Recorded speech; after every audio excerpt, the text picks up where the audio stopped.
vous le constatez, nous sommes venus ici constater de visu. Déjà, il y a eu une mission qui a été envoyée par le ministère du Pétrole qui nous a révélé l'état quand même assez grave des endommagements sur le site de Mangara, sur lequel nous comptons beaucoup. Ce champ déjà a été arrêté il y a plus d'un an ou deux par l'opérateur qui était là avant, et ce qui n'est déjà pas normal. En plus de cela, c'est sur place ici que je viens d'apprendre que la sécurité sur les sites et les têtes de puits ont été réduites drastiquement en 2021. Et donc là, on a vu des câbles d'alimentation des pompes qui permettent de pomper le pétrole des puits profonds ici, qui ont été complètement coupés. Les câbles pour les capteurs qui permettent de démarrer ou d'arrêter les puits à distance aussi ont été complètement coupés, inexistants.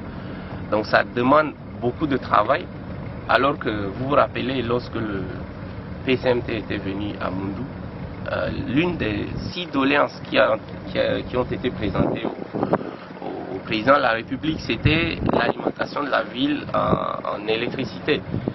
Et comme vous le savez, il y a une centrale à gaz qui a été installée, connectée à ce champ précisément, pour que le champ de Mangara puisse alimenter Moundou et que au moins Moundou soit l'une des toutes premières villes à avoir son autonomie en termes de production électrique. Malheureusement, la centrale a été bien testée, le commissioning terminé, on attend juste le redémarrage de ce champ et voilà, là on découvre des surprises qui font qu'on ne peut pas démarrer immédiatement. Et cela, non seulement la perte de production que ce vandalisme engendre, mais aussi la ville qui n'aura pas de l'électricité. Et surtout, vous savez que toute dépense faite sur les champs pétroliers, l'État aussi prend ce coût-là comme coût pétrolier.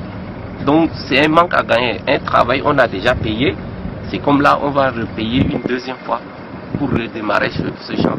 Donc ce qui est fait est assez grave. Moi je pense que la responsabilité aussi de l'opérateur qui est parti est engagée, parce que c'est inadmissible. Vous ne pouvez pas laisser de telles infrastructures décider unilatéralement de réduire la sécurité et laisser ça dans la nature. Et aussi, nous avons parlé ce matin avec les chefs de canton. On est venu mettre en place le comité de 5% des productions de ces régions. Actuellement, là où nous sommes, c'est 0. Donc, il n'y a même pas de 5% à espérer. Et donc, c'est une perte. Et les habitants de cette région, les ressortissants de la région aussi, ils ont leurs responsabilités. On doit veiller. Même si quelqu'un vient d'ailleurs pour faire des choses ici chez nous, on doit avoir cette responsabilité unanime de stopper cela.